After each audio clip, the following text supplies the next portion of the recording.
नमस्कार साथियों, Suryanagari unique law classes के यूट्यूब चैनल पे मैं उर्मिला राठी आपका हार्दिक स्वागत और अभिनंदन करती हूँ। आप सबको all the best for your MPGS pre exam. हम बात करें यहाँ पे एमपीजीएस के प्री एग्ज़ाम की। आज हो गई हमारे 5 मार्च। कितनी हो गई? 5 मार्च। तो आइए चलते हैं, हम क्या करना है हमें। तो आज हमारे पास 5 मार्च है और एग्ज़ाम आपकी 20 मार्च है।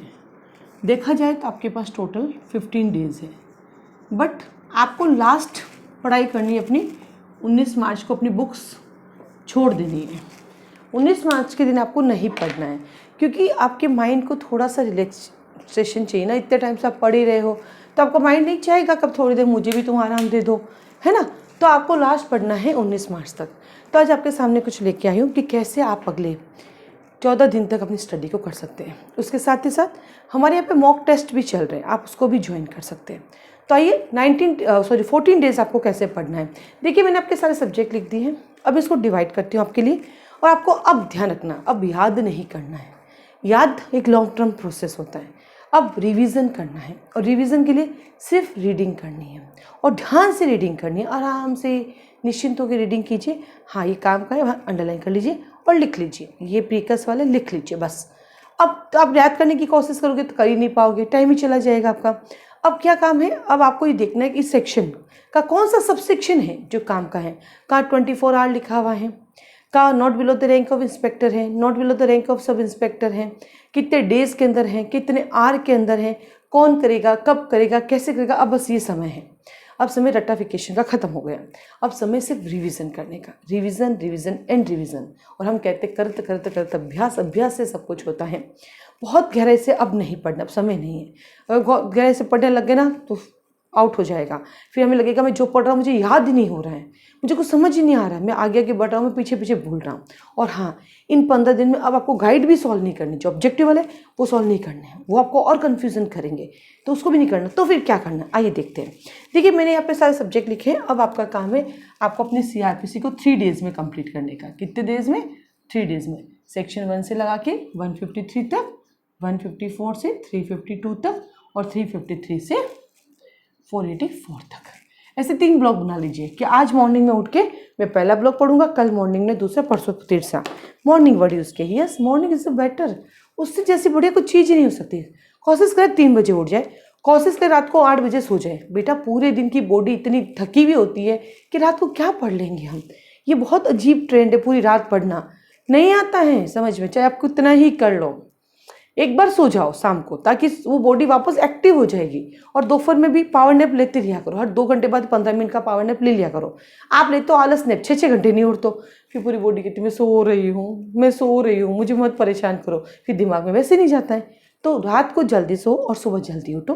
मॉर्निंग का जो टाइम है 3 बजे से लेकर सुबह 8 बजे तक कोई डिस्टर्ब नहीं करता ज़िंदगी में आपको। वो टाइम जो 5 घंटे वो 10 घंटे के रूप में काम आता है। ठीक है, तो आपके देखो ये हो गया। फिर CPC को भी 3 पार्ट में डिवाइड करो। 1 से 158 सेक्शन, ऑर्डर नंबर 1 से लगा के 25 और 26 से लेकर 51। अब ये रीडिंग का टाइम है, आपको रीडिंग करना है। अब इसमें एक चीज़ और सिखाती हूँ मैं आपको। क्या करना है, आपने मान लीजिए आपने क्या सेक्शन 1 से 158 कर लिया। अब आपके पास गाइड तो हो गया ऑब्जेक्टिव वाली। आप रैंडमली उठाया, 4 सवाल कर लिए, बंद करके रख लिया। अगर 4 सही हुए तो भी मेरे ठीक, 4 मेरे सही में, 4 में से 3 गलत हो गए, कोई बात नहीं। मैं एक रिवीजन और करता हूँ 1 से 158 का। मैं ऑब्जेक्टिव है रिवीजन नहीं करूँगा बार बार, मैं इसका करूँगा। यानी मैं पढ़ूंगा, मैं रैंडमली उठाऊंगा, मैं 4 सेक्शन देखूंगा, मैं बंद कर दूंगा, फिर मैं आगे बढ़ जाऊंगा। ठीक है। देन मेरे IPC 1 से लगा के 2 ये। अब आपके पास समय कम है तो 298 तक का करो, और फिर 299 से 511, 2 डेज के लिए करना है। देन आपका इंडियन एविडेंस एक्ट 1 से लगा कि 55 अपने आप में वेरी इंपॉर्टेंट है। फिर 56 से 100 में कम टाइम लगेगा आपको, और फिर 101 से लेकर 167 तक करना है। सिर्फ रीडिंग करना है। अब आप सोचेंगे कैसे करूँ, एक दिन में ये करूँगा, फिर एक पार्ट में ये करूँगा, एक ही, इससे ज़्यादा होगा ही नहीं, इससे ज़्यादा होगा ही नहीं, पागल हो जाओगे आप। तो पार्ट डिवाइड करने पड़ेंगे कि मुझे ऐसा नहीं एक ही दिन में सारे मेजर एक्ट नहीं करने। डिवाइडेड 3 डेज कि 3 दिन में मेरा ये हो जाएगा, अगले 3 दिन में ये। कोई बात नहीं, CRPC हो गया ना, पहले छोड़ दिया तो सर से नज़र से देख लो। क्योंकि मेरा ये मानना है, और मेरा एक बहुत अच्छा एक्सपीरियंस है, यदि हम कोई चीज़ पढ़ते हैं, अभी पढ़ी और विदिन 24 आवर में उसको रिवाइज कर लेते हैं, तो वो आपको पूरे के पूरे 1 वीक याद रहेगी। आप 1 वीक में उसको वापस रिवाइज कर लो, वो आपको 15 डेज याद रहेगी। आप 15 डेज में वापस रिवाइज कर लो, वो आपको 1 मंथ याद रहेगी। आप 1 मंथ में एक बार रिवाइज कर लो, वो आपको 3 मंथ याद रहेगी। आप 3 मंथ में रिवाइज कर लो, वो आपको 6 मंथ याद रहेगी। और 6 मंथ में रिवाइज कर लो, वो आपको 1 ईयर याद रहेगी। इसलिए मुझे सब याद है, क्योंकि मेरे पूरे दिन क्लासेस चलती रहती है, सुबह और शाम, सुबह और शाम, और बेचेस चलते रहते हैं, सब्जेक्ट आते रहते हैं। कई बार बच्चे कहते हैं मैम आपको सब कुछ कैसे याद है? ये मैंने याद कैसे किया? ये प्रैक्टिस हो गई मेरी।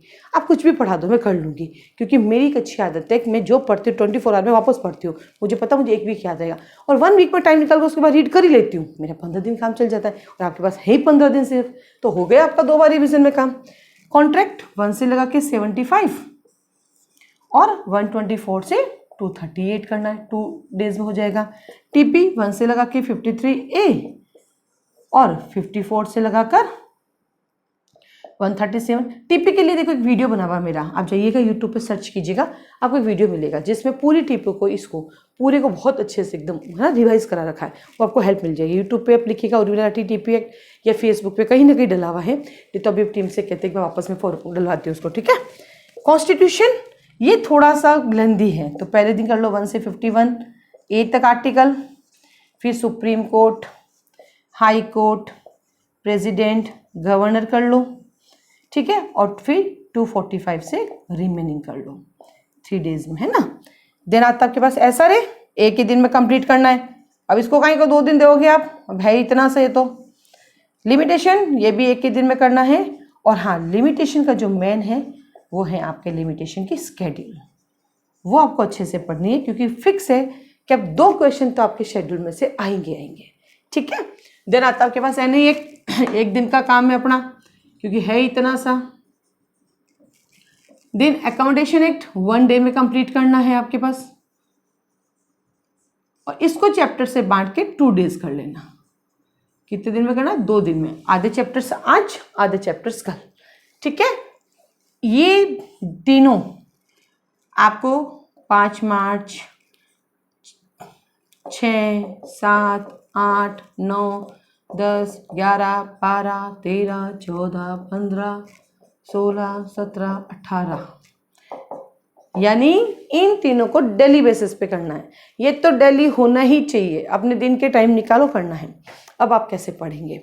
पढ़ने के लिए इतने दिन से किया है आप सबने, कोई ना कोई इंस्टीट्यूट ज्वाइन किया है, सेल्फ स्टडी भी किए, तो बहुत सारे यूट्यूब्स देखे, वो सब आपने कर रखे हैं। अब है आपकी पढ़ाई का। सबसे पहले क्या करेंगे? अपना मोबाइल बंद। दूसरा, अपने दोस्तों से 15 दिन के लिए कट्टे, मैं नहीं बात करता, नहीं जानता था, 15 दिन मेरे, फिर उसके बाद तेरे। क्यों? क्योंकि अब आपको पढ़ना है, सोना है, खाना है, पीना है, पढ़ना है, सोना है, बस यही करना है।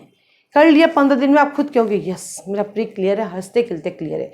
और आपका प्री आपको निकालेगा 1 2 3 4 5, इन 5 पे जोड़ दीजिए, यही प्री निकालेगा। ये सब सबको आता है, कहीं टाइम से सब जने कर रहे हैं, इसकी जरूरत ही नहीं है, आपको भी आता है। गलतियाँ करोगे, सिली मिस्टेक। चलिए आइए आज सिली मिस्टेक का निपटारा करते हैं। हमारे पास 2 टाइप के माइंड होते हैं, एक होता है कॉन्शियस, एक होता है सबकॉन्शियस माइंड। आपसे पूछेंगे व्हाट्स योर नेम, आप अपना नाम बताएंगे, अपनी फ्रेंड का नाम नहीं बताएंगे, राइट। यानी आपका कॉन्शियस माइंड आपको पहले से वो बताता है जो आपसे पूछा जाता है, और पीछे से सबकॉन्शियस आता है, पहले वाले को गड़बड़ कर देता है। तो पेपर करते समय, वैसे ऑनलाइन पेपर है तब तो कोई टेंशन नहीं, ऑफलाइन में सिली मिस्टेकें ज़्यादा होती है। ऑनलाइन है या ऑफलाइन जो भी है, आपने पहली बार जिसको टिक कर दिया उसको फाइनल रखें। अब कसम खा ले मैं इसको चेंज नहीं करूँगा, रीज़न बताती हूँ मैं, क्योंकि जब आप जैसे चेंज करते हो ना, तो डाउट तो हो ही गया कि गड़बड़ है, तो फिर पहले वाले रहने दो ना। जब डाउट हो गया तो पहले वाले को ही रहने दो ना, फिर चेंज क्यों करना? अपने को नहीं करना, वो पहले वाले को रहने दो। क्योंकि आप देखते कई बार ऐसा होता है 10 क्वेश्चन के आंसर चेंज किए और 9 आंसर गलत हो गए जो पहले वाले सही थे। तो इस बार कसम खाकर बैठना है। सेकंड, पहला राउंड 150 क्वेश्चन है आपके, 150 क्वेश्चन, कोशिश करें कि पहले राउंड में आपके 130 क्वेश्चन हो जाए। अगर आपके 130 हो जाते हैं तो 130 में मुश्किल से 4 या 5 गलत होने की उम्मीद होती है, बाकी सारे सही होते हैं। पीछे जो आपके 20 बच गए उसको सोच के करें, कट ऑफ जितने मार्क्स चाहिए अपन को, 150 में से 150 नहीं चाहिए, अपन को सिर्फ कट ऑफ जितने मार्क्स चाहिए, उससे ज़्यादा हमें मार्क्स की जरूरत नहीं होती है, ठीक है ना। अब पूरा दिन कैसे निकालना है? एक तो हल्का फुल्का खाना खाना है अगले 15 दिन तक। टेंशन ना करें, बीमार हो जाए तो ज़्यादा टैबलेट भी ना खाएं, गर्म पानी का जोर रखें। 1-2 टैबलेट देते हैं डॉक्टर तो आधा खा ले उसको, क्योंकि टैबलेट खाने के बाद नींद आएगी, फिर आप और टेंशन होंगे तो बीमारी और ज़्यादा बढ़ती रहेगी आपकी, है ना। तो उसको इग्नोर करें, और अपना टारगेट पूरा करें और नींद ले ले, क्योंकि अब समय है नींद लेने का। और ऑनेस्टी के साथ 18 तारीख की रात को किताब छोड़ देनी है। 19 को पूरे दिन अपन को किताब नहीं पढ़नी, मम्मी से बातें करो, पापा से बातें करो, बैठ जाओ, मोबाइल मत देखो, टीवी देख लो 2 मिनट के लिए, सो जाओ, एंजॉय कर लो, किसी फ्रेंड को बुला लिया जो आपके साथ एमपीजेस की तैयारी कर रहा है उससे डिस्कस कर लो, लेकिन 19 तारीख को किताब छोड़नी है आपको, क्योंकि हम ये सबसे बड़ी गलती करते हैं। फिर जाके जब एग्जाम हॉल में 2 से 3 घंटे में दिमाग काम करना बंद कर देता है, ये ध्यान रखना। तो उसको कंट्रोल करना भी अब आपके हाथ में है, ठीक है। तो अच्छे से अपनी प्रिपरेशन कीजिए, 100% आपका सिलेक्शन हो जाएगा। कंफर्टेबल होके बिना डरे, और जिसने पढ़ाई की, अब आप तो कह रहे हो मैं तो किताबें आज खोल रहा हूँ, ऐसा सिलेक्शन हो जाएगा तो बाकी बच्चे क्या करेंगे। इसके साथ ही साथ at the time unique law classes SULC के पास एक मॉक टेस्ट सीरीज चल रही है, आप चाहे तो उसको ले सकते हैं। उसके अंदर आपको 5 पेपर मिलेंगे, 5 पेपर मिलेंगे जिसके अंदर 150 क्वेश्चन होंगे, जैसे आपके एग्जाम आते हैं बिल्कुल वैसे ही 5 क्वेश्चन है, और उसमें एक टाइम टेबल बना, उस टाइम टेबल के अकॉर्डिंग मिलेंगे। इसकी जो फी है वो है 1500 रुपये, 1500 फी है। तो आपके पास फॉर्म आएगा, सो फॉर्म का भर के फी सबमिट करके आप इसको ऑप्ट कर सकते हैं। इसके लिए हमने जैसे पहले पेपर 5 मार्च को है, फिर 7 मार्च को, ऐसे करके मान लो आज आपका डेट निकल गया, 5 मार्च निकल गया, तो फिर आप क्या करेंगे, तो आप उसका पेपर 6 को मिलेगा, फिर आगे वाले दिन बढ़ जाएंगे, तो आप ये भी ले सकते हैं। तो मॉक टेस्ट सीरीज आप ले सकते हैं। अभी टेस्ट सीरीज ज्वाइन करने का मतलब नहीं, अभी समय सिर्फ मॉक टेस्ट का ही है। और जैसे ही आपको 20 तारीख को ये एग्ज़ाम खत्म होता है, वैसे ही 22 मार्च को हमारे MPJS के मेन के एग्जाम की प्रिपरेशन स्टार्ट हो जाएगी। जैसे आपको पता है हम मेन के एग्जाम की प्रिपरेशन कराते हैं, बिल्कुल पढ़ाएंगे और डेली टेस्ट लेंगे, आज पढ़ाया कल टेस्ट, आज पढ़ाया कल टेस्ट, आज पढ़ाया कल टेस्ट, वो सिर्फ मेन के लिए फोकस होगा। प्लस उसके लिए जजमेंट राइटिंग भी होगी, उसके अंदर जजमेंट राइटिंग बताएंगे, प्लस आपको डेली बेसिस पे ऐसे राइटिंग भी कराएंगे। उसकी क्या फीस होगी वो बताएंगे हम आपको 21 मार्च को। फिलहाल आप उसका एग्जाम दीजिए, ठीक है। अधिक जानकारी के लिए आप कॉल कर सकते हैं, मैसेज कर सकते हैं। नंबर है हमारे पास 9950574460। यूट्यूब के वीडियोस में आपको दिख जाएंगे नंबर्स, ठीक है। आज के लिए धन्यवाद, ऑल द बेस्ट। बहुत दिनों से आना था, लेकिन कई बार परिस्थिति आपके हाथ में नहीं होती, लेकिन मैंने कहा आज चली जाती हूँ आपके पास। All the best.